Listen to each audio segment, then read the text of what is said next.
Hello, and thank you for tuning in to the Flatirons Syndicate Motorsports Podcast. This show is brought to you by Flatirons Tuning, your source for any aftermarket or OEM Subaru parts. Be sure to check out our store at flatironstuning.com and stay tuned with Flatirons Tuning.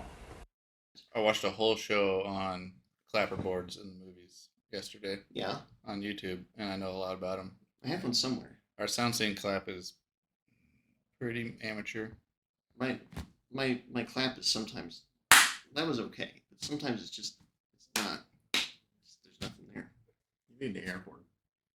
No, because you need It's the not visual. definite enough. You Yeah. got the visual for the sync event. Sure. Yeah. Okay. All right. Well, welcome back, everybody, to the Flatirons Syndicate podcast. We're here in the shop. We got Tasso with us, but we've got a new face. We've got Jeremy, who is the co-driver for Money Shift Rally. Done a lot of the building for it, and Jeremy's working with Tasso to help build his car. There's a lot of building that is happening, and we've been talking to you guys about it. I decided, well, let's get both of you in, and let's just because Tasso, we haven't really talked about your build much is now the cars going back together. And Jeremy, you guys have now run two rallies, We've run 2 regional ARA events and 2 hill climbs. two hill climbs. So you really have gotten the car out, you've used it, you're starting to really get a picture of what is working, what is not working. And I thought that it would be interesting to just kind of pick you guys' brains, like Tasso, as you're kind of starting from a clean sheet, and Jeremy, as you're kind of coming into it now, like having built the car, but now you've got some other experience about, again, what has worked and what hasn't. Some of those lessons, maybe we can pass them on and help some people with their builds, maybe avoid some little mistakes, that sort of thing. So, to that end, I don't know, where should we start? Things to do with a clean slate, or maybe Tasso, some of the top priorities for you as you're building up the new car? Hmm.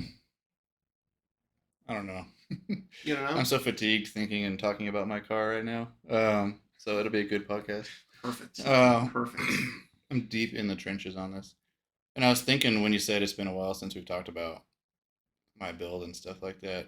Like when we first started talking about what my plans were, it was well more than a year ago, right? Um, Yeah. Yeah, and that's because just you're, how yeah. long this has taken, right? Because it was September 22 when the last car got wrecked, and I didn't anticipate being down for more than a year, but Right. here we are. But that's fine. Yeah, it's kind of the nature of if you had an infinite pocketbook, you would just go drop that checkbook at someone's shop and you'd end up with the car real fast, right? Or if you had Yeah. low aspirations for what either the quality or capabilities of what you were building, then similarly you could build that pretty fast too. And that occurred to me for a long time early on that I could basically just spend a month, slap a cage in another shell after some quick prep, throw all the stuff from the red car in a new car, Mhm. and be good to go. But that's the difference between getting back going as fast as possible with no real improvement, which would have been fine. I mean, the last car set records and won championships, but I wanted more, and so now it's taken 20 times longer And that's to get it that's the done, thing. right? You're starting with a clean sheet, because Yeah. that's what I was kind of alluding to. Is there's a handful of things that you're like, well, I would just love to change this, and this, but you can't because Hmm. it's already built. You've already got a cage in and all those sorts of things. Yeah. Well, now it's a clean sheet. It was a shell. Right. Now you can change all of those things, but now, having been in that situation, you have one chance and one chance only to make some of these modifications, like to Mhm. the unibody structure and removing some weight and that sort of thing. So Right. if you're gonna do it, you Do gotta it do it now. now, Right. as or before the cage is going in. Yeah. And then I have one of those brains too, where every decision I make is a result of 3 or 4 months of changing my mind and researching stuff relevant to that modification, researching stuff that's really not that relevant, but maybe distantly related. Like, Yeah. what do off-road trucks do for their brake lines, and how can I Right. learn from them? And what do sport boats do for their fuel system and stuff like Yeah. that, right? So it's it gets deep, and like right now, you know, some of the stuff I'm putting in the car is either directly or indirectly very safety related. Yeah. So it's stuff like fire system or brake lines, right? And it's, you know, say that, worst case scenario happens, and I crash and the car is on fire and we're unable to get out. Um, where can I route this fire system's lines where it's least likely to have been affected by this crash that has caused this problem in the first place, right? Right. So, not running these fire suppression lines on the outside areas of the car because those are most likely to have been, affected. Right. And so it's, as a result, stuff like the center tunnel area gets very busy in terms of brake lines, Sure. fuel lines, fire suppression lines, wiring, and then also controls for the car as well. Because on top of all that safety, I want to keep all that weight towards the center as much as I can. And so it becomes a very busy area, and now it's just trying not to build stuff into other stuff, right? So that's something where one of the things I'm working on with Jeremy is in the wiring of the car, and not just is it a busy area in terms of stuff that needs to transit through there in the middle of the car, but also like the battery is right there for weight distribution purposes. The ECU and PDM are right there also from weight distribution and also protection purposes. There's a lot of wiring that needs to go through there and components in that area on top of all that stuff, right? Yeah. And so that's where I'm kind of mired right now, is in trying to get all those spaces to work. Like I just posted up a picture on my Instagram the other day of an area where the front tunnel kind of meets the firewall and stuff that needs to go through there in terms of, coolant lines, fuel lines, braking clutch, bulkhead fittings still need to go there, but it's already become a pretty busy spot because it's central to the car. It's well protected. It's also not on the hot side of the tunnel where the turbo and downpipe and stuff are, because stuff over there gets beat up. And so it becomes, well, I have one optimized spot where everything needs to go through that firewall. And so, how do I build all these so the fittings can still be removed without having to remove all the other fittings to get to this one fitting? Yeah. They don't interfere with each other and stuff like that. One of the things that's interesting with rally cars, or when you're starting with a stock car and you're putting a cage in it, is you have, like, the OEs have kind of figured all of this out to a certain extent, and you inherit their solutions, and so then it's like, if you're just having a cage put in, you keep all the factory stuff if you're not thinking down the line of this, but then when you yank all of that out to give yourself a complete blank slate. Then the challenge is, well, now you have to figure all of that back out. Now you've got to redo some of this engineering. One of the things working on cars for many years that I've found that when you are trying to do something, you're trying to install a part, take something apart, and you're like, oh, this is impossible. The idiots at the end at the factory, they didn't know what they were doing when they put this in here. No, you're just not doing it right. They put the thing about factory built cars is everything's put in a certain way. A clamp is facing one direction. You can get a tool in this way. Those things are done that way. And so when you start working on race cars, you realize that, well, the decisions that you make in terms of where you're placing things, or the decisions that somebody else made on the race car when they were working on it, those all start to make that much more difficult. When you're like a perfect example of that, one of our prior rally cars had we bought actually pretty much all except for one of our rally cars we bought as built cars, and we just kind of go through them. One of them basically had we left it outside the winter, coolant froze, and it burst some things. One of the things that popped was the heater core, which is like, okay, well, it's unfortunate, but the problem is the way that they had built the cage, it completely socked in the heater core, and there was no way to get it out. This is a classic Subaru thing. And I found you can remove the heater core from a Subaru with the cage in it. You just can't reuse that same heater core. right. Or get another one in. Right? So we tried to replace it twice, and it was just like, there's just no way. So you've got to think about that, because a lot of times, to what your point is, Jeremy, they kind of put things on the car in layers or in steps, and a lot of times if you can't get something out, it's like, well, you have to take these 2 or 3 things out first, and then this thing will just pop right out. So you were talking about when you're starting a build and clean sheet and stuff. Tasso and Money Shift, we've ended up doing our builds very differently because Tasso, you wrecked a car, so you had to start from scratch. We were just getting in a rally and had to start from scratch as well. Different chassis, sure, kind of the same cage design. So and for both of your builds, a key point is both of you started with a car that did not have a cage in it. Right. So you both started with a street car, and then the cage went into it, and then you guys started then Right. finishing. So, step one for both of us was basically rip everything out. And then Yeah. you're left with a shell, floor pans and everything. And it looks really empty. And as Tasso was saying, you end up with realizing that once you start putting everything back in the important areas, it's really crowded again. Like Yeah. getting to the number of times that I've been on my back underneath the dashboard fiddling with wires because, Yeah. It's race car yoga is working underneath the dash with seats still in the car. Yes, Because you got to have your exactly. feet either out the window or on the ceiling, and the leg area of the seat is in the small of your back. Yeah. Yeah. And then you have a head rush because you're fully under. And then Oh, yeah. hopefully you brought all the right tools or you have help. Yes. Otherwise, you got to do like the upside down pull up to get out of the car. Yep. To go get. Yeah, that, it's Why isn't race car yoga a thing?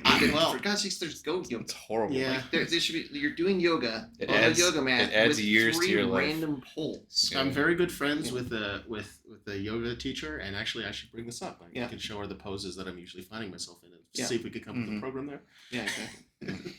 So so we both started building a car relatively the same time, which was the summer of last year. Yep. And the spring of last year, right?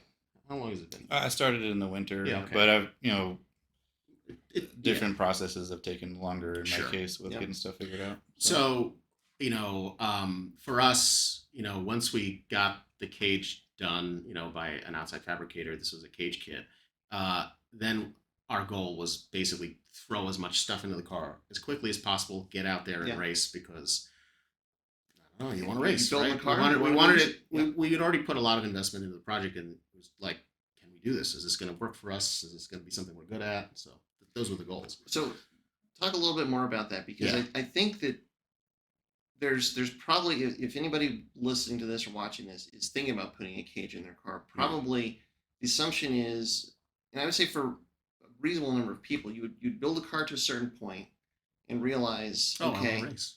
well, I want to race, or because of the power, because of what you're doing, Yeah. the cage is the next step. Right. So take out kind of minimal interior bits, have a cage put in, put the minimal things back in, and then just that's it. You're done. Go and That it doesn't really work like that, especially not if Yeah. you're doing stage rally, hill climb in a powerful car like a street car that's been caged. I think road race stuff these days is more strict about that. You can't really use bolting cages anymore. well, definitely not bolted. Yeah, even right. even a welding cage. I guess what my Yeah. point is that it would seem like the cage is okay. Yes, it has to be welded in, but it seems like that's kind of simple. But it's really not. because again, a lot of racing these days, the requirements for the cage mean that it has to tie into so many points of the body and the structure that Yeah. you're not really just take out the seats and take out the dash and put a cage in. You're probably needing to get down to the fully stripped interior. And a lot of times, yeah. where the feet of the cage have to be is where the OEs, Right. not having to worry about a cage being welded in, well, they ran things like brake lines or fuel lines or Sure, other that's a big things thing. that, well, you can't just take your seats out and your carpet out and have a cage welded in So- necessarily. There's So we used a kit from Custom Cages UK, which is homologated for FIA racing in Europe. And to put that in the car, everything was out, including the brake lines, including the fuel lines. So that means the brake system is out of the car completely, basically. No matter what, you're going to have to put a brake system back. The fuel lines are completely out of the car. And again, the car is designed to go back down to a shell because it was built up from a shell at one point at the factory. So it is possible to do it. It just means that you might discover that that the different parts have to come off that you never would have imagined you were taking out of the car, like even stuff in the back. Perfect example is and stuff that goes back in. You can't put it in the same way because now there's stuff in the way. I had to rebend the brake and the fuel lines because on a Subaru they run inside the car in a GR, right? So I had to rebend them around the cage, and now you think, okay, well that's fine, just make new fuel lines. One of the things that we struggled with throughout this whole process of building a rally car that's competing with the ARE rulebook is that a lot of stuff is kind of vague in the rulebook, and there's a few people who are in charge of that stuff. You email them, try to get straight answers about, hey, if I replace this hard fuel line with this kind of line, is that okay? And then even then you might have issues at scrutineering. And honestly, one of the races we were at, a car went on fire because they kind of used the wrong sort of fuel line. And so there's a lot. There's in the process of making those decisions about how you're going to put everything back in. Like, again, we were rushing, so we were trying to do the bare minimum in terms of custom fabrication. We're trying to use a lot of the stock car parts at the same time as just not create too many problems for us down the road. Some ways we succeeded, some ways we didn't. Yeah. You were talking about safety.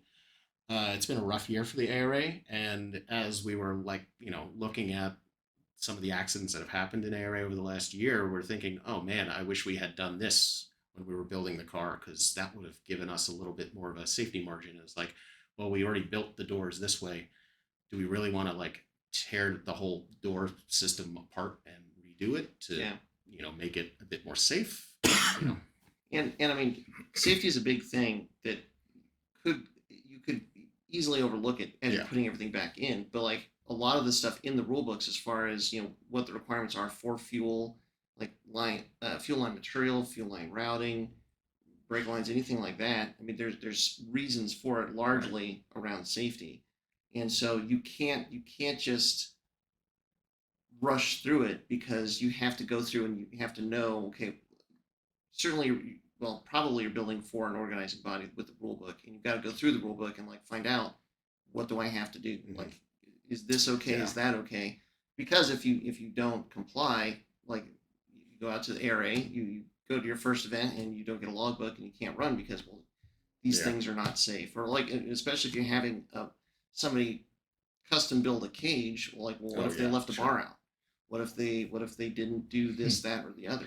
It's a pretty big deal. It's a pretty big deal. Yeah. I mean, hopefully it would never happen. I've seen it a time or two. Yeah. Right. But so we worked with one of the scrutineers who works Rally Colorado here, and he was working with a couple teams looking at their cars during the build process. Looking at the cage when it's tacked in and saying yes or no.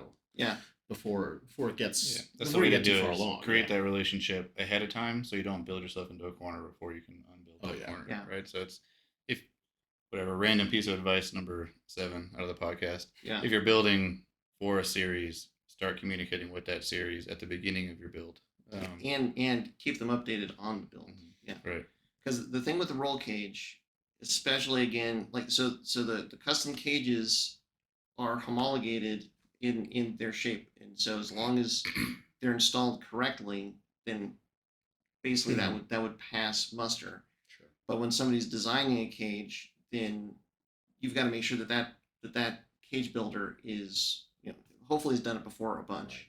Right. Sure that is well aware of the rules and is willing to communicate with the technical director of the series at a minimum to show them the design, ideally, here's the design that we're going to do. Does this work? And there could be issues with the halo, with the way that the placement of the rear main hoop. There could be so many possible issues that would come up. It's even wilder, seat position. Seat position, yeah. As the class rep for the rally stuff for the CHCA, I do a lot of someone's interested in coming out and joining us, and so they either need a direction or, hey, is this car going to be okay, or hey, what should I do? And in this case, I won't name anybody, but someone's going with a homologated cage design for an unusual rally car, not out of the world unusual, but it's not a Subaru or a Mitsubishi. Mm-hmm. And the international cage builder has told the U.S. distributor that we will not provide homologation paperwork for that cage, even if it's installed correctly. Really? I still don't know why, but they reached out to me hey man, is this going to be a problem? And this is the kind of thing, he doesn't have the cage yet, even in his hands. And so at this point, we're catching this problem, as opposed to he goes and builds this amazing, cool one-off rally car and finds out it's not compliant. Yeah. So we can catch this stuff early on. So start these conversations. Your rally or whatever organization you're with has a person whose job it is to help people with problems like this. And really, if there's any kind of design question or issue, you want to catch it at the point, I guess, best or worst case scenario, depending on your perspective, but at the point where the cage is cut and tacked in but not welded. So they're okay, you need an extra bar here, or this bar can't be there, or you have to have 2 bars here instead of 1, or something along those lines before the thing is finished welded.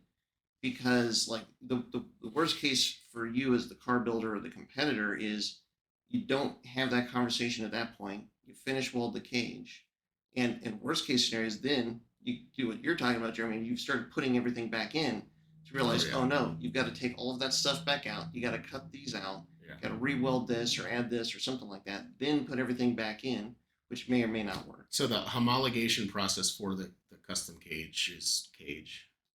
Yeah. Fun company name, is to have everything tacked, have everything basically in place. Yeah. And then you got to walk through the whole car with a video camera and show them every single intersection, every single junction where it hits the floor pan and everything like that. And then you send that back, and then your welder also has to finish weld a test piece, send it to them as well. They do a stress test on it, and then they look at your documentation of all the joints, and then they tell you whether or not, yeah, you can go ahead with that.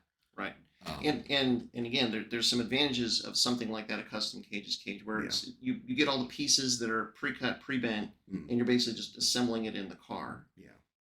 The advantage is it's a lot of the hard work and the design work is done, and it has that, you know, that once you get to the end of the process, you will have that FIA certification, which for most, I think most organizing bodies here will accept. I think in the U.S. it'd be hard pressed to find a racing body that didn't. For a long time, Pikes Peak actually didn't, but I think now they do for complicated reasons. But they do now accept FIA They let certification. in like random drift cages, but not FIA cages. Well, it's because they had extra requirements. They had extra requirements even above and beyond what FIA spec would be. So one interesting thing about these cage kits, and there's some companies that produce U.S. ones. Like I personally know a guy who's designed a bunch of cages for like Subarus, for GCs, GDs, GRs, and so when we were looking around for somebody who wanted to actually, put this cage kit together, it was a little bit hard to find somebody because inexperienced or welders who don't do a lot of cages, you kind of don't want them doing a project like this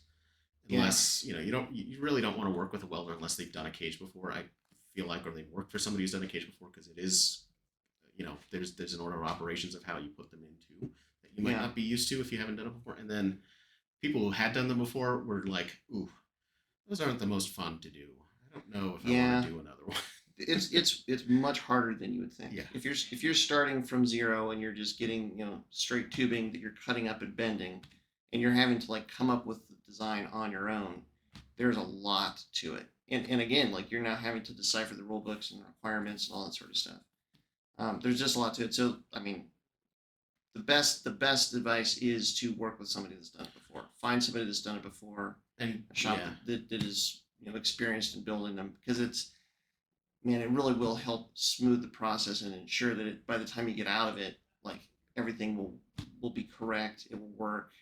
You'll not have a horrible experience trying to go through tech the first time and find out, this does, like, these welds don't work. You haven't done this, whatever. And, the again, that question about how do you get started. So a couple of years ago, I started a team to compete in the 24 Hours of Lemons. And 24 Hours of Lemons, they describe themselves as like racing for everybody, racing for the rest of us or something like that. And so they their tech inspectors, their rule book stresses that if you are a novice at the race thing, if you haven't like built a race car before and you go and get a car and try to cage it and show up to tech, 9 times out of 10 you're going to fail tech, because it's wheel racing. They have really strict cage requirements. Yeah. And so their advice is, go on the the forums, go on Facebook, find somebody else who's already teched Lemon's car and buy that. Sure. And Lemon's cars are pretty cruddy cars anyway, so they're not going to be that expensive. Yeah, relatively speaking. If you're not willing to go down that path of actually putting a cage into a car and dealing with all of that, finding a car that already has a cage in it. I mean, or for a most logbook. With a logbook, for most sanctioning bodies, a car has a logbook. It's like a passport. So like every single event is noted in the logbook. Any issues are noted in the logbook. And so like if you buy a car that has a logbook and it's been through tech and you can see any and all issues that it's ever had, now there certainly can be changes in the rules where you have to update things. One of the local guys, Tim Whitberg, bought a logbook rally car, but it hadn't been run in like 3 years. And so like the fire suppression system You got to put that in Right. because it wasn't required when the car was last run, but now it was. And so And there can be if little things like if that. you're buying a race car, you should also expect that things like seats, harnesses, things Expired. like that are going to be out of Yeah. date. You know, so Yeah. And don't fit you that well. oh, they don't. Right. No. Yeah. Make sure you get a seat that fits. One of the It is the We've talked- easiest of the easy buttons. yeah we've talked a lot about the cage, so I think we should move on. But yeah, seat position is one of the things where if you have the homologated cage, your options are going to be limited because the cage has to look or be a certain way. Whereas if you're going to have something like if you're 6'8" tall and you want to drive a rally car, you're probably going to have to get a custom cage built because your seating position is going to be likely different enough to what any like would normally Right. fit in an And EV. safety rules also are going to specify things like the maximum angle that the harness can go from the bar Yep. to the seat and stuff like Yep. that. So you don't actually have total freedom in terms of where you're placing your seat necessarily if you're True. dealing with the cage already in the car. That was a Yeah. mistake we made. We Yeah. didn't look at that very closely. I should also mention, because we talked about buying a used car with a logbook, find out how old it is, because the safety requirements, especially for the harnesses, changed. So our second rally car was built in 2004, I think. It was basically at a time when there was not a rule for how long the shoulder straps could be before they attached to the harness bar.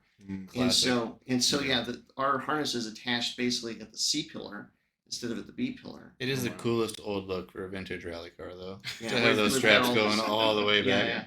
God, it's not safe, really, but It's not, but it was that But it's car was cool. grandfathered in because it was built at the time when it was allowed and it was logbooked all the way back to that Yeah. point. But if you're Okay. buying a very old car that hasn't been logbooked or been logged in a long time, Yeah. that they might not let you run. Or We, maybe you don't it's want to too big. race in a car that's got a really old logbook. I had a guy That's approach fair. me to run CHCA in an old SCCA Pro Rally car that was compliant at the time. And at the time, FIA regulations for cages allowed bolt junctions, like bolted junctions Right, between right, cage right. tubes, right? And so they're like, well, it was compliant. Here's its logbook for SCCA Pro Rally. Here's the FIA, whatever that it was built to. But, our rules for a long time grandfathered cars like that. Yeah. And only somewhat recently. Wow. You're demonetized. Yep. But only semi-recently, we kind of changed that to be like, no, current FIA, current ARA, current, we have, in our rules, like similar, if you're going to build like a mild steel or a Docol off the shelf cage, or not off the shelf, but a, standard-ish cage, then we have those, requirements it has to meet too. But it is, like, truths, probably the most commonly ignored truths in getting into kind of rallying and motorsports and stuff like that, but especially rally because of kind of the nature of it being largely grassroots. Buy a car, don't build a car. Work on yourself before you work on the car. Don't go for a bunch of power. Don't go for four-wheel drive right off the bat. They're all true. Like, these are all really good pieces of advice that I wholeheartedly ignored. Right. You guys wholeheartedly ignored. Hey, A lot of people wholeheartedly ignore. But if you want to do it right, get a naturally aspirated front-wheel drive car that someone else built after you do a rally school. Or rear-wheel drive. And don't. Yeah. Rear-wheel drive would be more fun, but it's not the way It's to not- build good habits for Yeah, that's four-wheel fair, drive that's fair. racing. You can, right? Yeah. I created all sorts of real mediocre habits out of nowhere, just going straight for four-wheel drive. So you can be somewhat successful, but that is the latter, right? That and go to Europe. Go here. So It's commute. but I didn't do any of that stuff. And like, it's you walked and because I, early on kind of was made aware of you guys getting into it in your build and stuff like that. And you walked a middle line of, like when I first started my first car, it was my daily at the time, as I've talked about a million times on this podcast. And so it kind of slowly evolved over the years and years, which is why it had, baked in issues. When I did that first cage in that car, I was dailying it as the cage was going in. And so I just kind of like got a ride to work for a few weeks while some, friend, like the rally build guys were putting the cage in it. And so it had a lot of those shortcuts. Like I didn't strip the car. I didn't take the brakes out of the car because I had to drive it do the cage thing, and then got a ride down there to pick it up to drive it home once the cage was put in it, kind of thing, right? So I didn't have a trailer at the time. And so that was like the most sneaking into it kind of way that you could do it. Yeah. Completely contrasted by my current one, where it's like I'm fine being down for a year to do all of this stuff as best as I can figure out how to do it. And you guys have walked, I think, a pretty good middle ground in terms of doing your thing and continuing to use it kind of as the build evolves, but it is still evolving kind of quickly as it. And I think, I mean, you guys, to your credit, you put it together as fast as you could, so you could start running hill climbs in it and shaking the car down. And again, shaking us down really too. Right. But you guys learned a lot of hard lessons fast. And also to your credit is you yourself and anybody else helping you has moved very quickly to correct a lot of their issues. I want you to talk about, because we're talking about wiring, I want you to talk about the wiring issue that you ran into at one of the hill climbs. Yeah, sure. Because I was, and maybe what the precursor was for what happened at the hill climb and then what the solution was. Sure. So, I mean, the car started out as like, your regular old shop build. You've got your 2012 WRX, you blew the motor, you take it to a shop and like, hey, fix it and also put a bigger turbo and tune it for me, please. Because a lot of people do that, right? Sure. And that, so the idea was, okay, we're going to take the car that's already running, driving, like with this power level and stuff, and then start run hill climbs with it. And that means it needs to be caged. So take everything out, do the cage. And while we're in there, we can also make it more race car-y, take out the air conditioning because we didn't want that. Take out the, some of the electronics. And it's a 2012 WRX is a fairly modern car in terms of electronics and features and stuff like that. So there's a lot of stuff in there. You can take out your heated seats and your airbags and save a lot of weight. But since it was already running, we thought, okay, we'll just go with the we can race it with the stock cluster and all the warning lights on. Pull the ABS fuse. And that worked like when we were screwing around at our test track, on our buddy's property, just having fun and doing jumps and stuff. But then, when we started, I think,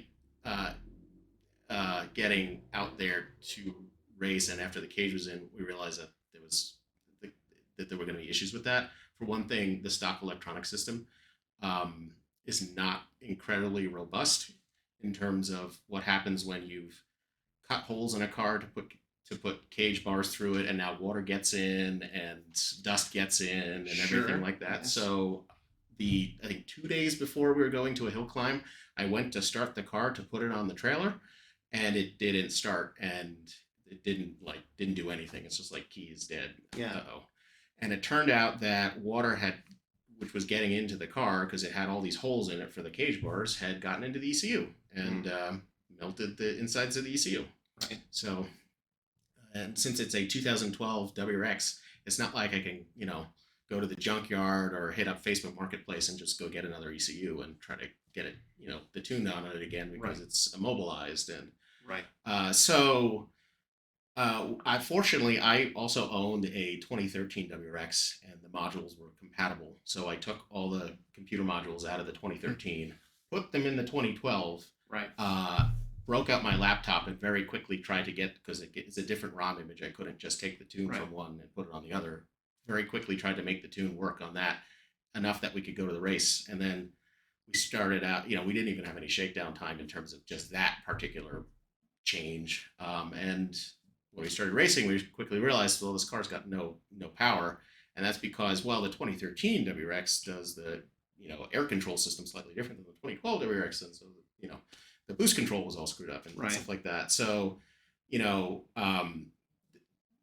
all that to say that, we're talking about us sort of driving the car as we're building it. Right. Well, so our driver, Cameron, has remarked that the car has been completely different every single time he's driven an event with it. Sure. Which is not great. So, for example, that hill climb, we started out the first 2 passes with 0 boost, literally wastegate, not doing anything. And then I fixed that problem. And then the next 2 passes we did with, the normal amount of boost, which meant that the first time, as soon as like he got on the throttle, he immediately crashed into a ditch because the car had 150 more horsepower than it did the last time he drove it. So, there's an argument that, when you find out something is that wrong, then you either live with it or maybe you say, let's not race today. Let's, cool our jets. But, well, and driving's fun. So yeah, I want to like explain what happened there with the electronics just in a little bit more detail, because this is something with modern cars. Like if you're building a race car and you're going to use the stock electrical architecture, you really need to be aware of the fact that there's an ECU that is connected to a lot of other computers, and the newer the car is, the more things it's connected to. Especially if it's a newer car with a CAN bus, then all of the things are talking to each other as well. And specifically in your case, you have a car that has an immobilizer, which is a separate program or a separate computer that's plugged into the ECU for the car. And you can't just like take your ECU, 12 ECU out, put in a 13 ECU, because then it won't start, because the immobilizer has to be communicating and married to the ECU. So like you can run into all sorts of weird problems with with the factory electronics in a race car. Yeah. I mean, our solution for that was, after that debacle, to basically take all the stock computer modules out and go to a standalone. Yeah. And what I did is, again, because we're, basically driving the cars, we're building it, is I use a lot of the stock cars wiring, and I built an adapter harness to wire in a standalone. Yeah. And then so that basically the stock computers run the ancillary functions, turn signals, headlights, things like that are all run through the car's stock body module.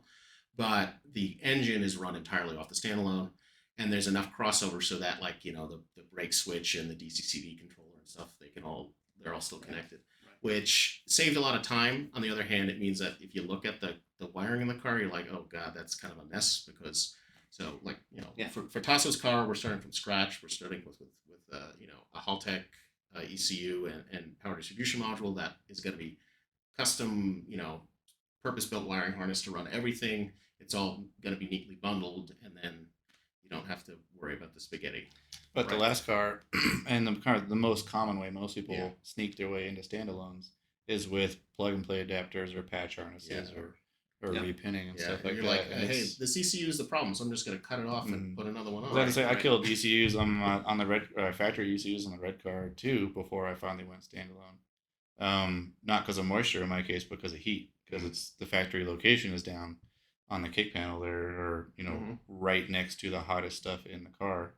And if you're going to race in 110-degree desert and if you're going to go to Raleigh, Colorado in 110-degree heat with the restrictor to making it that much hotter under the hood, and no airflow in the car, because we'll just tough it out. We'll drink a lot of water. It'll be fine. So one of the things that's interesting about modern race cars, and you feel Tim Whitberg's car, he was running a BRZ in the ARA. Yep. And so a lot of there's when you're looking at making a race car out of a modern car, I feel like depending on exactly what platform you're choosing, there's a lot of different options that may make full race car or standalone stuff the better or worse way to go. So if you're gonna go find like standalone options for a 2012 WRX, there's actually not a lot of good options for converting your 12 WRX into a race car, because those cars have been so well supported by Cobb for a long time. Not a lot of people have developed plug-and-play systems for them. They've not worked with like the factory CAN bus system, so you could plug in something and have it work. But meanwhile, BRZs, as far as I know, like just about every model year of BRZ has a really good plug-in play ECU option for it, because those are more complicated engines that are direct injected. You can't really run them off of like your budget, like Link or Mega Squirt ECUs the same way. So a lot of the development's been in terms of like making plug-in systems for those cars that actually interact with the factory electronics pretty well. I think it helps that there is the GR86 Cup. So like there is a sanctioned motorsport for those cars. And so I look at Porsches, right? Porsches, whatever you want, you can get for your Porsche from the factory, because it is a factory race car. Because Porsche. So, which is why a lot of people use them for a lot of stuff, right? But to the point about direct injection, I mean, Motec is the only standalone ECU that can drive direct injection. Though I think There's a couple other options. Link has direct injection now? Mtron has an option. I can't think Link is designed to work with a separate box, but don't quote me on that. I Right, can't remember. right. And So Caltech's also talking about it too. yeah, direct injection is becoming so prolific that they're going to have to come up with more solutions. But like, yeah, I mean, finding a standalone that will work with the car, if that's an option, is like it's one of these things where now that we've done it in the Pikes Peak car, there's so many benefits to it. So much better. I understand. Like it seems so much easier to just stay with the factory ECU because you've got so much ability to tune the car, but you can simplify things in a lot of ways by going with standalone, and the things you gain in terms of data logging and safety features you can build into how the ECU runs and that sort of thing is like well beyond what you can do with just reflashing the stock ECU. Particularly if you're tuning a Subaru. I mean, it's, like we were talking about before, Subarus are great cars for like the late '90s, early 2000s. In terms of their ECU tuning and capabilities, right?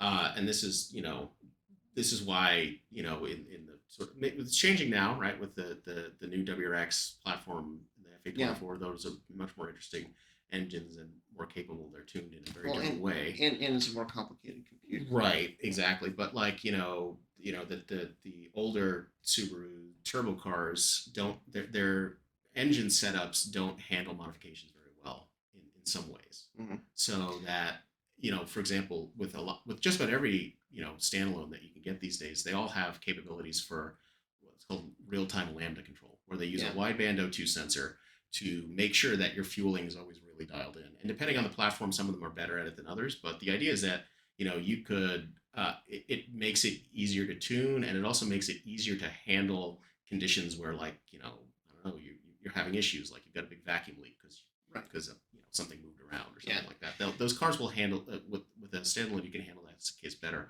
On a factory ECU, you've got a lot of people still looking at a wideband gauge or looking for like trouble signs to pop up on their access port, right, to know that something's wrong. But well, and both work.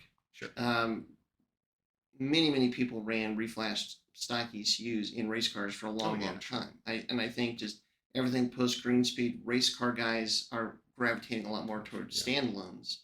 But then, I mean, there's certain things that standalones just do so much better than a stock ECU does, and it gives you access to doing things. At this point, I'd say you need to be aware of both. Look at all of the options from a standalone standpoint or from a reflash standpoint, and then as you're building the car and running the car, decide like, okay, which of these things really makes the most sense. And the thing that you can't do is look at it just from a cost standpoint, because a standalone is going to be more expensive. Like 100%, it's going to be more expensive. But one of the reasons that we went to the standalone is because of all the safety features that you can build in and the fail safes. We had an incident one year where Scott was qualifying in the Pikes Peak car, goes around the corner to trip the light and start the time, hose failed, dumped all of the coolant out on this turn and basically started off, but there was no indicator on the dash immediately that something had happened. He ended up driving, the 4.5 miles with no coolant in the car, completely blowtorched the engine. It made it, it did it, but it completely annihilated the engine. But there's so many options with the standalone where you can put in various different things to say, well, like, hey, there's all these alarm bells that could go in that we can now shut the car down. You want to talk about like when you're picking a standalone, if you've gotten this far in your thought process, like what you're going to put into your engine management in terms of sensors and stuff like that? Because Tasso and I were just having this conversation today, as I'm working on his build, about the sensors that are going to go into this and make sure that you can set up those safety alerts. I mean, obviously, like an oil pressure gauge, having oil pressure data, having oil temperature data, having coolant temperature data, those are things that people think of, right? Mm-hmm. Nowadays on every engine race car thing I've done, I always get 3 of the same Bosch sensor. It's a fluid and temperature pressure sensor, and it on the coolant, the fuel, and the oil. So that means I can see the coolant, the cooling system pressure. So if your cooling system pressure drops to like 0.1 bar, you've probably broken a hose and dumped all your coolant. So ironically, we discovered that there's other scenarios where that can happen. But oh yes, oh yeah, cooling system pressure is a very fun metric that I've very much enjoyed looking at all the data and trying to figure out what it means sometimes. Yeah. When things start to cool off and it starts sucking Sucking coolant back in, coolant you back can in. actually go into slight vacuum. Right. Which confuses for a little bit. Yes. Yeah. So other stuff the oil temperature and pressure is a no-brainer. Yep. One of the things that we're working with as a little side project with the engine shop that sponsors our build, Skyline Motors, is we're looking at measuring oil pressure from like 4 different places on the engine. Basically, the front of the engine, the back of the engine, and both heads. Because we're really curious at both as oil heats up and also just normal driving and race driving, what the oil pressure looks like all around the engine. Because one of the things that working with the shop that we've seen is that when you have oiling system issues in a car, the first thing that starts to really suffer is the heads. Like you start really scoring up your cam journals and stuff. So you might not wipe out your main bearings yet, but you've already damaged your heads. And so we're interested in seeing, basically what the oiling system in a Subaru and an EJ specifically looks like under like really stressful conditions. And if you've got the ECU that can handle it, I mean, you could put 4 oil temperature and pressure sensors on and log them all. And, I mean, like if you look at old WRC cars engines where they had all the sensors that kind of went into a box at the top. Yeah. There's like 36 wires all feeding stuff in there. I'm having to constantly rein in Jeremy and Skylar both on that stuff. Of like, I don't want 8 pressure sensors because that's 8 sensors that can fail.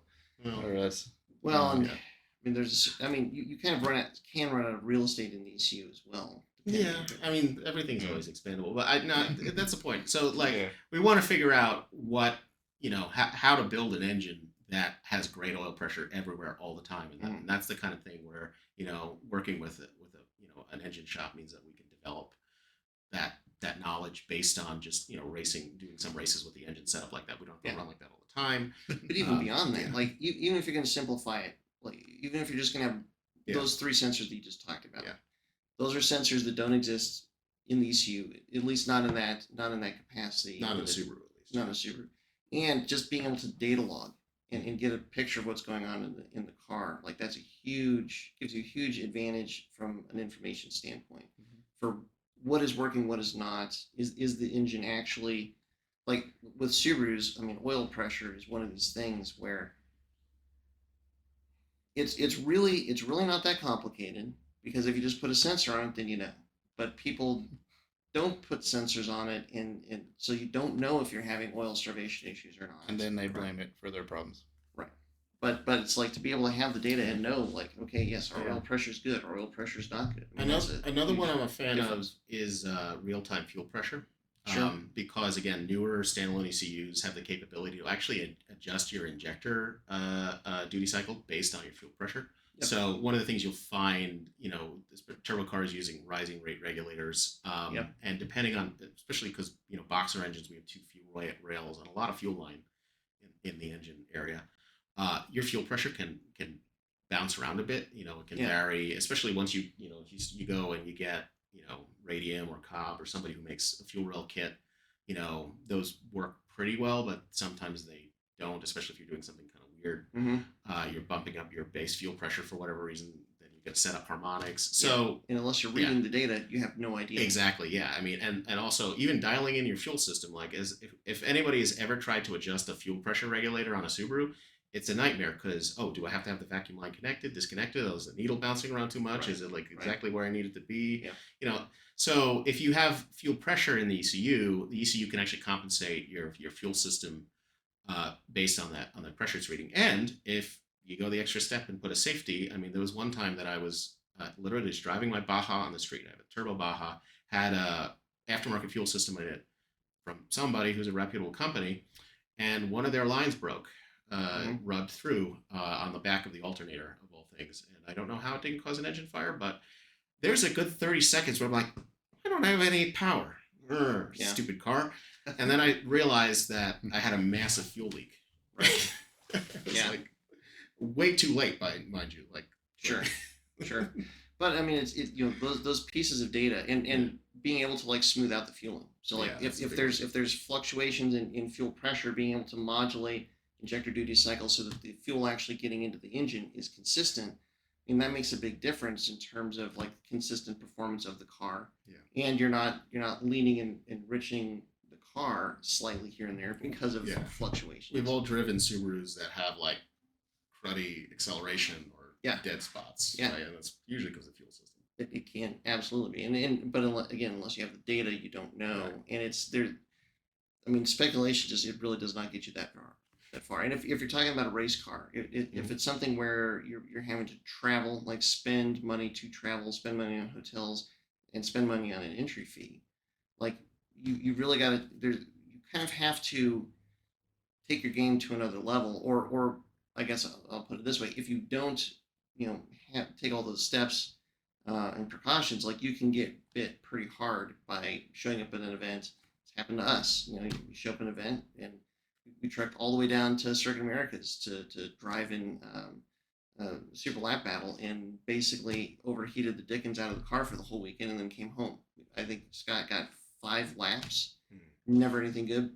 I mean, we figured it out in the end, and it's been actually, it was the worst at the time, but now it's good because now it finally fixed the problem. But like that sucks. Like there's nothing that sucks as bad as that.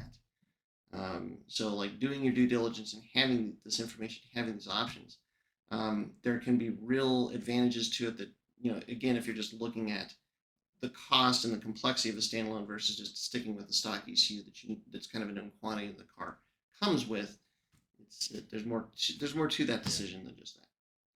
There's back when I was figuring out how I wanted to build Subarus several years ago, and standalones were a lot less common then. It's actually interesting, and I was based in New York City at the time, and some like the tuners that I knew in the Subaru world, they didn't have a lot of experience with standalones at the time, or their experiences were kind of bad with them because different companies over the years have had different products that have been maybe more difficult to use and stuff like that. So nowadays, I mean, I'd still make sure that you find somebody who's actually worked with the platform that you're looking at, and even if you have a tuner you really like, talk to them about what they like to use. Yeah, for sure.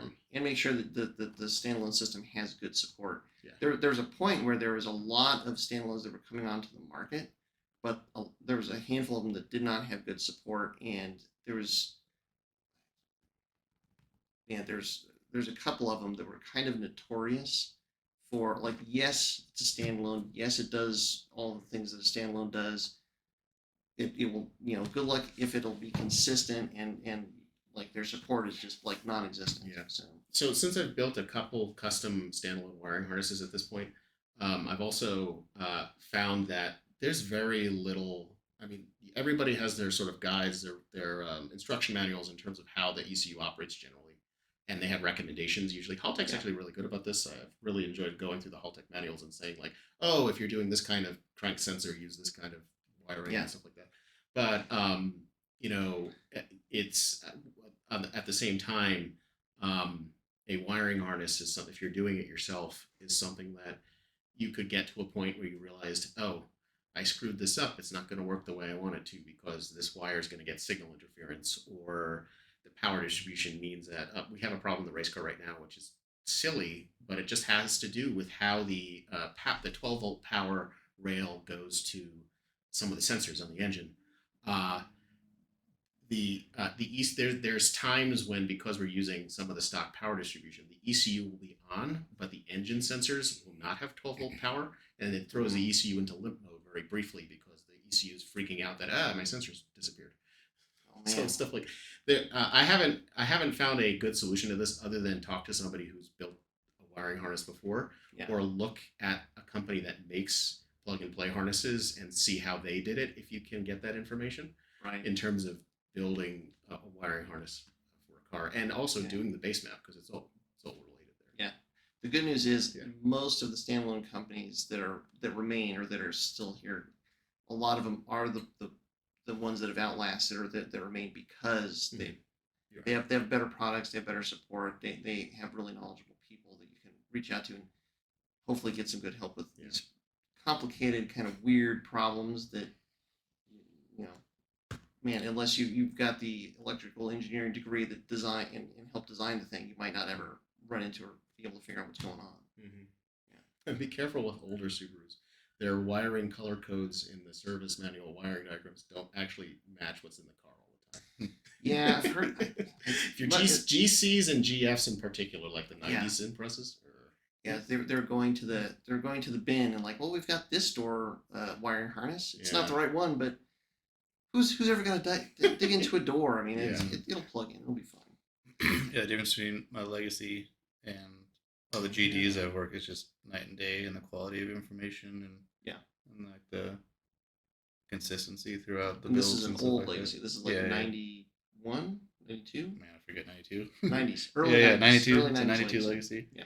So the difference there, and that's even been a race car for longer than most people have been able to drive.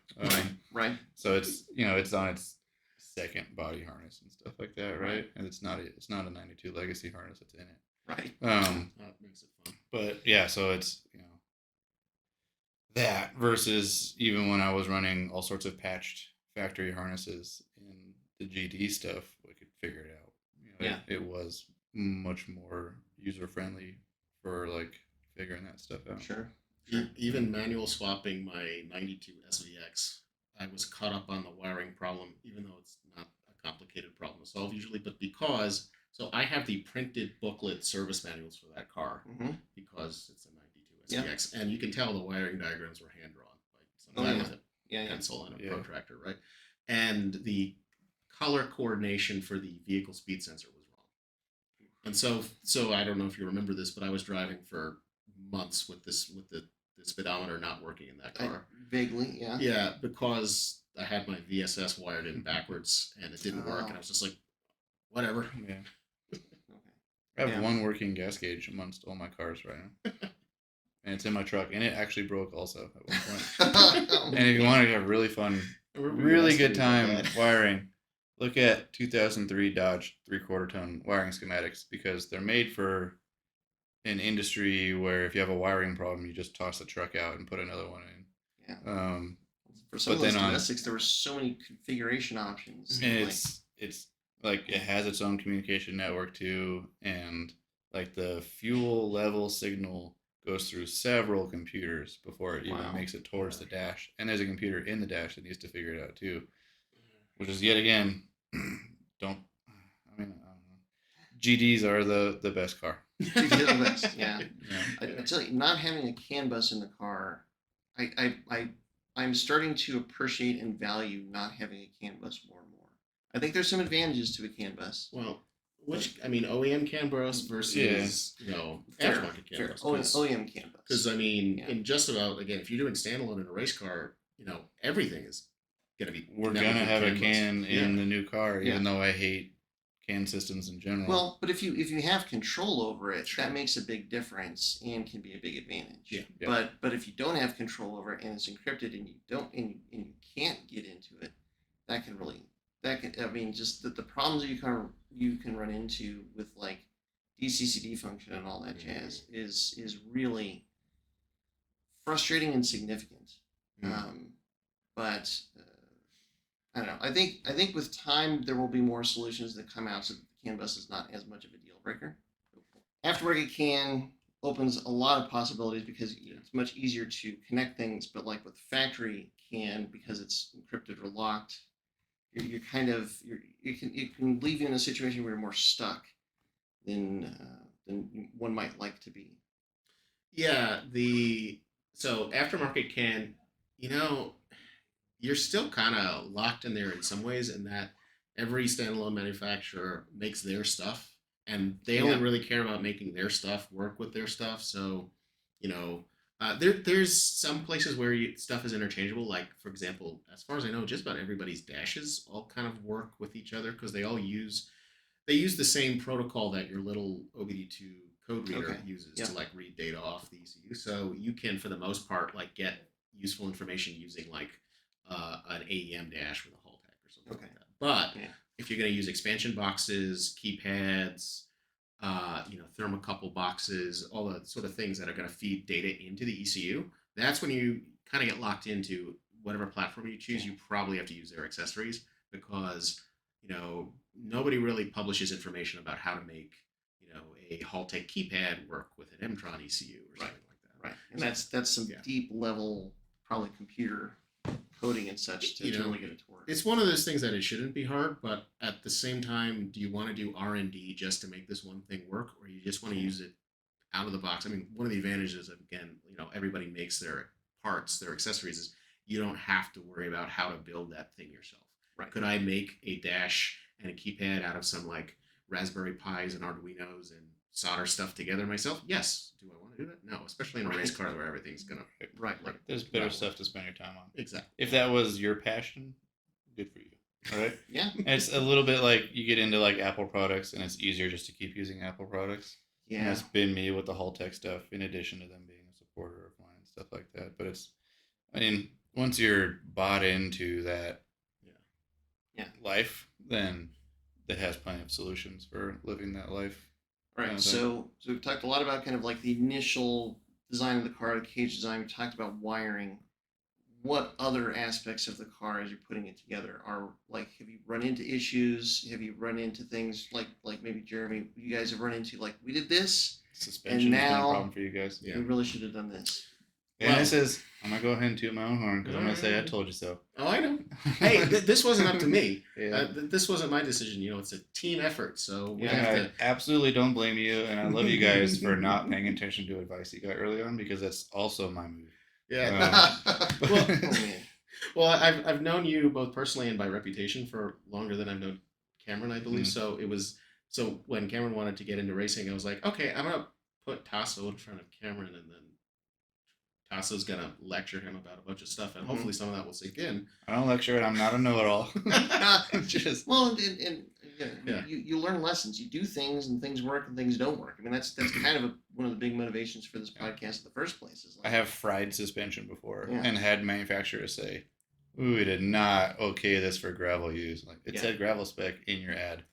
So, unfortunately, we're kind of in the same boat these days, because for reasons of they look cool, we decided we wanted to run a 2012 hatchback WRX, wide body hatchbacks. Yep. Such cool cars, as you can see right behind us.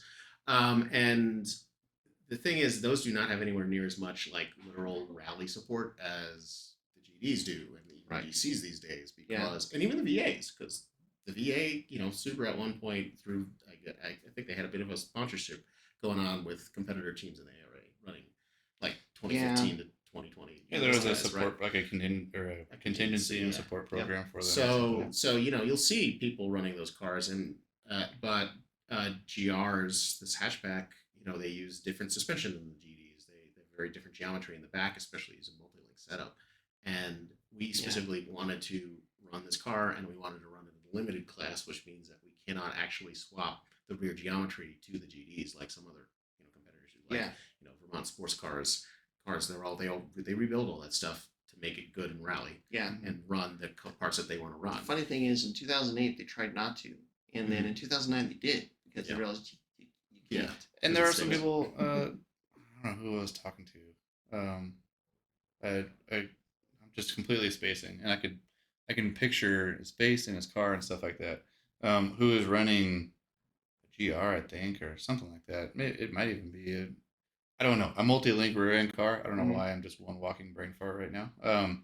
But a multi-link rear car, and I was like, hey man, are you considering McPherson swapping the back of that car? And then he was actually happy with it. It was working for him, right? Yeah. So there are solutions to this, but there are way more pitfalls, like what you guys were in. Right, and we went with rally suspension. I'm not going to name any names, but we went with somebody who they have developed something for the GR. But as we've run it, it's like you were saying, this is like gravel spec, but it's more like, your rally. It's rally inspired. It's your dirt road, your rally cross stuff. But once you get on stage rallies and you start, not just having like a couple rough outings, but just beating on it constantly, then you start running into problems. And then unfortunately, working with the company, we just realized that they don't really know how to set their stuff up for what we're doing. Yeah. So we're looking at options for developing something else around that, just because, especially if you go look at, we haven't talked about costs, but cages are expensive. your Haltech and wiring setup is going to be Everything's expensive. expensive. And then you go look at buying suspension, and that's expensive. And when something is expensive and then doesn't work for you, then you kind of feel bad about it, and you have to try to figure out how to make it work for a little while sometimes. Yeah. Rally specifically, Yeah. like for tarmac, it's you're not as negatively affected by a poorly functioning suspension as you are in rally. Because in rally, like the environment of rally is so violent to the suspension of the car. If you have a suspension that cannot keep up with the terrain, the impacts, I mean, it has a significant negative impact immediately. And this is, I, and we're still working through it, but this is where we had a probably, I'll call it a top level set of suspension on a rally car. We're running one way riders, but we had the setup. The setup was wrong, and it was not working well. But this is like a top tier suspension, but it's also we're having all these problems. And now even just from a setup standpoint, like it's better now, but we're still gonna have to go back and revisit and play with it. I mean, and if you have a company that doesn't have the experience or the knowledge to be able to really know, okay, well, how much travel is important, how long does the spring have to be, what are some recommended rates, some critical pieces like that. I mean, you can spend a lot of time and money just throwing different spring rates and all that sort of stuff at it. Right. One, as much as things have changed over the years, kind of rally as a market has been remarkably consistent in that it is grassroots driven, low budgets, extreme needs of components. And so that breeds a lot of companies that come in and say, hey, I could do this better. And they come in, hey, we've been working on this. We recognize the need for a budget, whatever, to the market. We've been testing and qualifying this in all of these advanced ways that we developed ourselves. Check out our product. And they are fine. They exist for a couple years. People kind of like, whatever. That goes away, and next person down the line goes, man, there is a market for a budget this. We have developed this, we've tested this, we've done this. Suspension is one of those things. Wheels are another one of those things. Methods were the budget wheel to come in 5 years ago, right? And now they're no longer. They went ahead and bumped their price 300%, because they realized once you come in, and Team Dynamics did a similar thing, but Team Dynamics stayed more cheap, but they were like a generation before Method and stuff like that, and it's one of the things. Not that I've been doing this, the longest by any means, but I've been doing it just long enough to see this cycle as it happens, and so you keep an eye out for these companies as they pop in, and some of them are good, but you need to regard them with an extreme hesitation to trust them, right? So it's certain suspension companies, wheel companies. I mean, methods are notoriously soft, right? Which is fine if they're $180 a wheel, but when they're $350 a wheel, which they are now, because they came in at $180, slammed the market, and then cranked their prices. And I don't know if there's stuff going on behind the scenes that I don't know, and if I'm putting my foot in my mouth right now. But that's my impression of what happened with methods as an example for wheels. Probably raw materials cost, because in the time that this happened was also when all of the shortages happened. I also see a lot of cheaper to get other good wheels. I see a lot of cross tracks, Forester Wildernesses, Sparkos, Outback Wildernesses with methods, or stuff where Sparkos on them these days. It's kind of funny, like that Sparko Terra or whatever it is not a rally wheel. No, methods are barely rally wheels for the most part. I'm sure the ones that they give to Vermont Sports Car are good wheels. Right. Fine, right? Sure. But they're not buying them off Tire Rack. So there's a specific Vermont sports car spec method. But I don't know this. If you are a Vermont Sports Car employee, and willing to share the truth, go ahead and comment on this and let us know. Or reach out. I'm guessing that they're not running off the shelf methods. And this isn't a bash on method thing. This is an example of this is what you got to be aware of. Pay attention to people who are paying attention to the industry, and seek that advice, because they can tell you, hey, let's give it a year or two to see how this new whatever company is it gonna actually play out, you know? This So this is a cautionary tale that it applies to everything, but I think there's a piece of this that really applies specifically to rally right now, which is that driving your car off road there's becoming a lot of people that want to do it, like the overlanding, super overlanding and whatnot. And so there's a lot of companies that are marketing to try and catch the people that want to do this. And there's a significant difference between people that just want to drive to a trailhead versus people that want to do rallycross versus doing actual stage rally. And the components that you need on the car to do those three different things are significantly different. Obviously, if you're just driving at like 5 miles an hour on a reasonably rough road to a trailhead or to a campsite, you know, a little bit of a lift would be great, but how you get there is not as important. The spring rate, the dampening is not that important, relatively speaking. Rallycross a little bit more so, but like driving at speed in rally, well, that's a big deal. But some of these companies that are manufacturing components to do, like, they kind of lump all of these things into the same thing. So they make a component that's really for getting to a trailhead, but they're trying to kind of justify it as saying, well, and we're such a unique little community in motorsports. Yeah. Most of the world thinks rally for a Subaru, and they don't think like sick wheel well aero, McPherson strut converting multi-link rear cars. What they think is body protection was a huge one that until Tasso showed me pictures of his race car upside down, I was like, oh, that's what the bottom of a rally car looks like. Right. Just whooped to shit. It is an actual kicked soda can. It's the bottom of a rally car. Body armor for a rally car it is essential. But for most of the world thinks rally car, and they think lifted Subaru with a bull bar and lights on the front end. Right. Don't forget the rally armors. And rally or big ass rally arm mud flaps and stuff like that. But that's fine, but that's not a rally car, and so don't confuse those two markets, right? If you're getting into this and thinking to yourself, man, I want to build a rally car. What cool bull bar can I put on the front of it?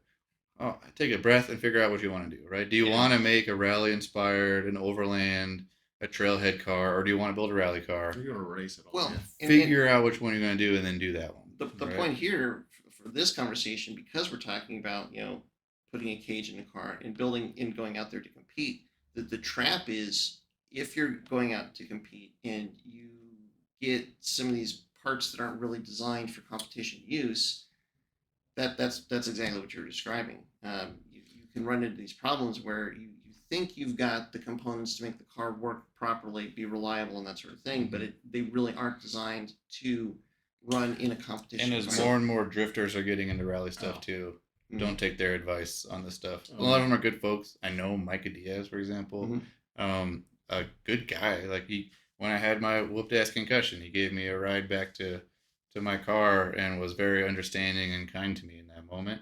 But like they come into this with a different perspective and a different kind of even sponsor support and stuff like that, right? Too. You're looking at is it Adam LZ right now is Rally Skyline that he's built or something like that too, and it's it's not the place. It's cool what they're doing, and good on them for doing it. Good on influencers for influencing. Don't hate those players or that game at all, but that's not the place that you should be going for advice on how to build your rally car or what rally car building is even all about.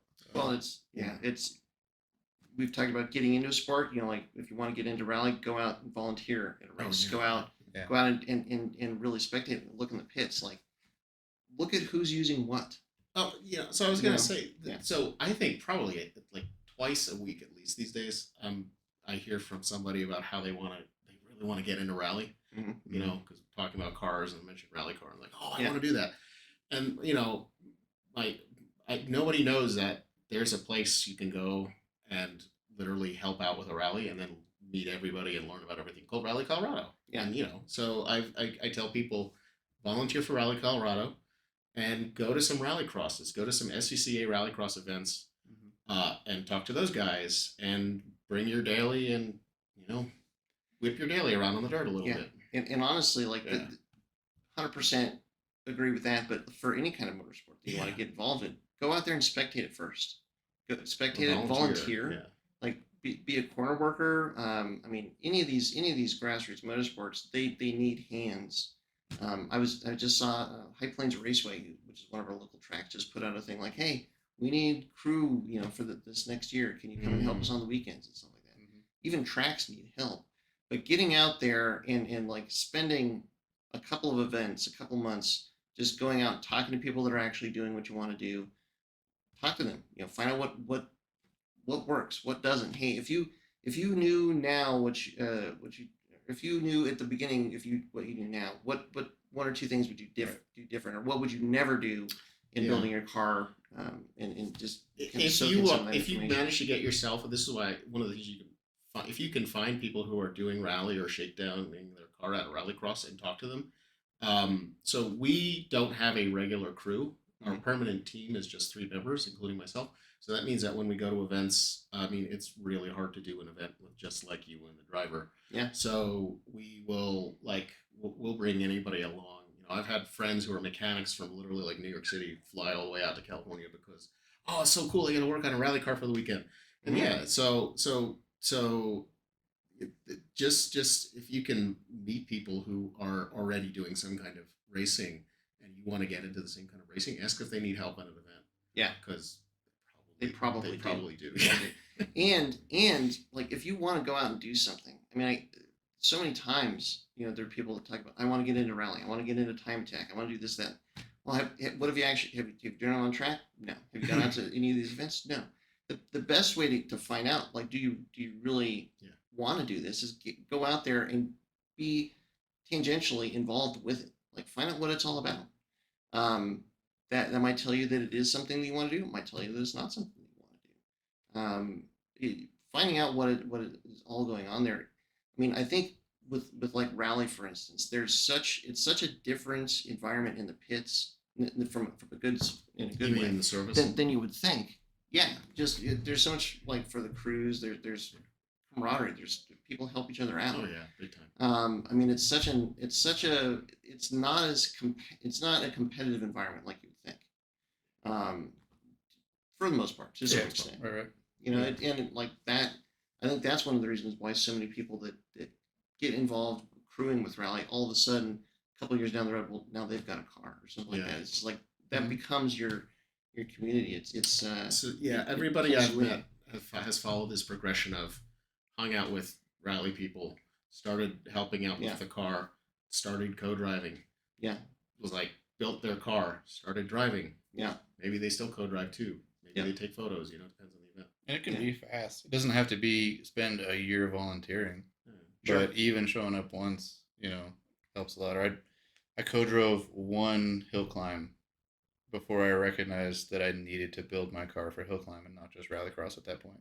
Yeah. It only took one event, but that one event solidified that for me. Yeah. Like I was no longer wandering into the abyss. I had now experienced the abyss and realized that's where I wanted to live, kind of thing. Right? Dive into the abyss. Yeah. So it's it doesn't have to be I'll spend just 5 years in a front wheel drive car and then maybe I'll have enough experience to go to a 4-wheel drive car. It's like, no, just do it. Give them the time that they need. Yep. Give everything the due respect that it deserves, and then chase your dream. We were talking about more sophisticated rally car builds, but there's literally somebody who lives down the block from me in South Denver who is also building a rally car, or has been building a rally car, and he took a 2.5 liter GC Impreza, put a cage in it and seats and put the safety equipment in it, and that's a race car. I think the motor's got 180,000 miles on it. Yeah. Like that. That's where he's starting from, and I know he's going to have a ton of fun with that. Because when we go to events, we see a lot of those. We see a lot of naturally aspirated Subarus. We get Brett in his CRX. Yeah. Most popular, not try hard on the whole circuit, with his train horns on the roof and his camouflage painted everything, and just a CRX out there just whooping its way across the trail. Yeah.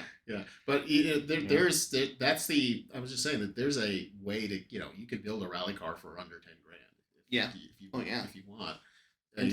Some of these naturally aspirated Subarus, like before ARA took over in Rally America, there was the Open Lights, which was the 2.5 naturally aspirated cars. And those guys were really starting to figure some stuff out with those engines. I still think that there's but that's kind of a sweet spot for a handful of reasons. The biggest one is that there's some people that have figured out how to get the naturally aspirated engines to make in the proximity of how much power you can make with the turbo engine and a restrictor. Especially the H6 stuff nowadays. Yeah. If I was going to go back to stage rally, I would do it in not a GD. I'd probably do it in my Legacy because there's a lot of rallying or doing well is about being cool. Yeah. And then I would do it in a NA probably H6 car. And you could do run NA limited actually if you use a 3-liter because that engine technically came in a Legacy at one point. Yeah. That's why I hang out with And I Jeremy. tell you what, like that NA 6-cylinder, like is there something about running a restricted turbo engine in rally? Yes. Yeah. Absolutely. There's something there. Is there something about having, torque and throttle response of a 6-cylinder engine? Yeah, there's something there too. Yeah. I mean, I think it'd be. I would love to run a Rally 2 car in the ARA, and make all the cool high strung 1.6 noises, and they run real like Cold War era anti-lag technology in those things, right. which is cool. That's the cool anti-lag, right? I mean, some anti-lag is cool because it's like the rocket or fresh air valve, and it's cool because it's high tech. Some anti-lag is cool because it's going to a goldfish shop with a sledgehammer and making boost. Yeah. And so it's that'd be cool. I appreciate those things, but I can't support that. I can't do that, right? If I was going to do it, it'd be an NA car. The other thing that's appealing about an NA car is the simplicity. Like you don't have all the turbo plumbing, the intercooler plumbing, all the different. And you can make them to rev, which means you can put big cams in them, which means you can idle real hardcore. Yeah, I know. And idling hardcore is half of race car driving. That's right. So, It sounds like a race car. It is a race car. Yeah. Speaking of which, and lessons learned, spares. Oh man. Spare everything. Okay. Yep. Holy cow. And I specifically thinking of a competitor, I think it might have been the Subi Doctor's car that was NA25, really great driver. Those guys are fast, and their alternator blew up. Sure. And they didn't have another alternator. And I was even like, I'll give you my spare, except it was the old alternator with the 2 plugs instead of the 3 plugs. So, we're coming back from Snowdrift, and I can tell you that what took us out is a radiator, and we had a spare, but the spare turns out had a hole in it. Yeah. And for some reason, classic, like it was marked as good, and you should check on your spares every once in a while because they do rattle around in a bin in the back of the trailer. Yeah. And eventually they do break themselves. That's true. Yeah, that's actually a really solid point. Yeah. I brought spare subframes to rallies, and I didn't need it, but another competitor needed it, and I said, yeah, take whatever you want off the subframe. It was a whole rear suspension, essentially, that I had. And it was all so seized together that they were unable to get the lateral length that they needed. And it was one piece, actually. I was like, you're welcome to swap the whole subframe in, and that way it comes with bushings or whatever. But it's, check on your spares, I guess. Yeah, spares is important. Check on your spares. They're not okay. Back to the naturally aspirated BRZs. There's more and more guys that are building BRZs as rally cars. Yeah. I mean, I think that is a cool platform, and like as they're getting older and less expensive, I think you can have tons of fun. I love the guys that are rural driving Fox bodies and stuff like that, right? And there's that Lexus that runs too. That's pretty badass. It'd be a hard pressed also not to just rural drive something. Yeah. All right. Well, as we're winding down to the end, are there any other key things or key lessons you guys can think of as you're either building your new car, work through your old car, that we should throw out there and include in this podcast? Shakedown time and practice is really important. And honestly, our biggest pitfall still is that we're trying to get out to a race, but we have lives, we've got our jobs, we've got things going on. So maybe we got all the major work that we knew we needed to do on the race car, fixing whatever, changing whatever, because we knew that had to be changed done. But then stupid stuff like basic maintenance.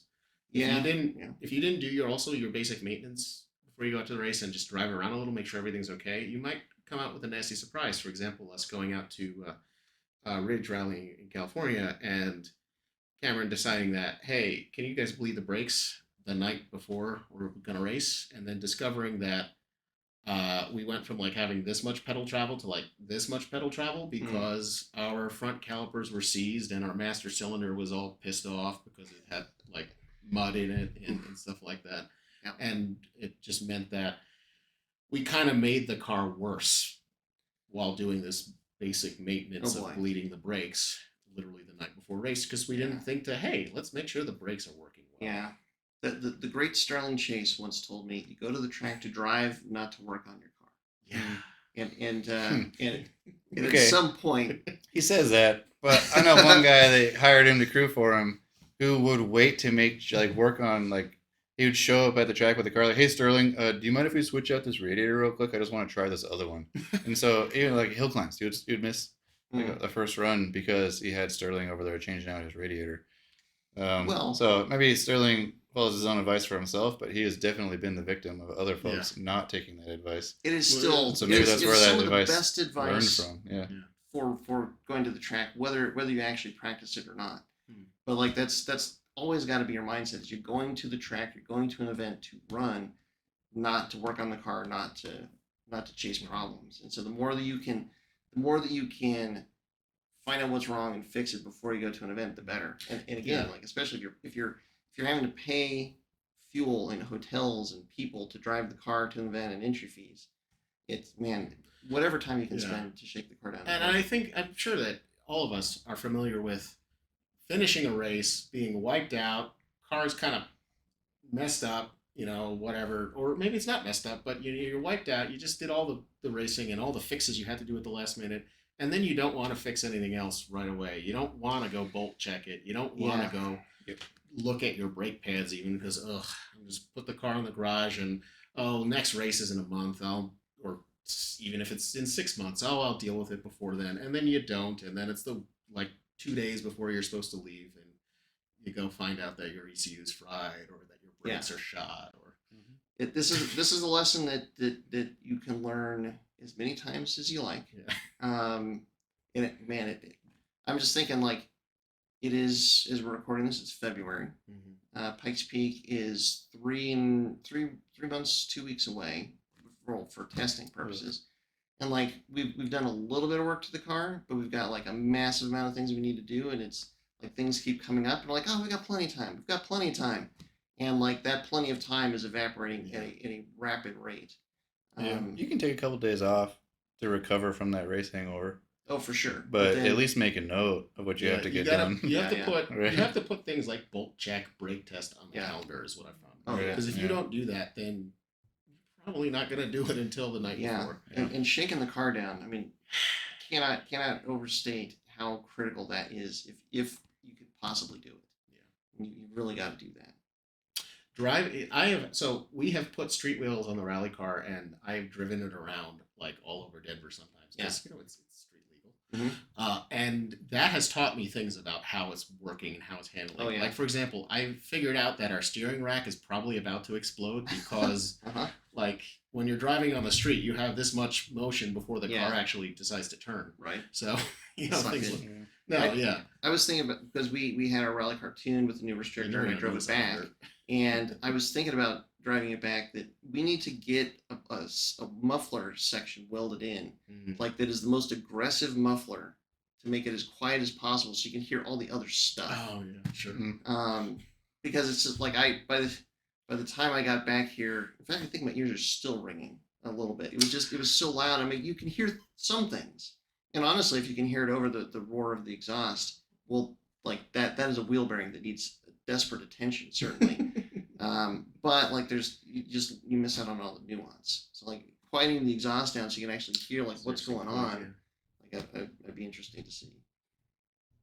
You don't like that idea? It's not worth it. I was gonna say it's not worth it to have a quiet car. Tell me you haven't been in a race car in a while without telling me you haven't been in a race car in a while. They're supposed to make a bunch of noise. It's well, normal. I know they make a bunch of noise. Just hit the gas harder, and then the noises go away, or they get louder. In which case, you can self-identify. There's so many of those subtle things. Well, because we thought we were having a tire rubbing issue, and it was really bad. If you would turn right, and you just hear this horrific noise, and it's in the video we put up, you can hear it. Now it turns out it was all fun because it was just the mud flaps. The mud flaps were dragging, but the thing that threw us off is it was only in one direction. You turn right and it would happen, left and it wouldn't happen.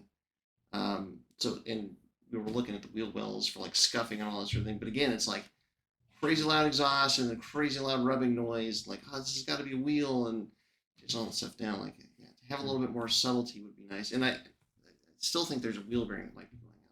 But, we'll see. If it's a rally car, yes.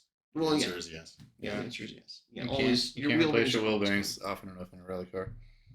That's, by the way, one slight advantage that the GR has over the GDs is that all 4 wheel bearings are bolt-in hubs. Yeah.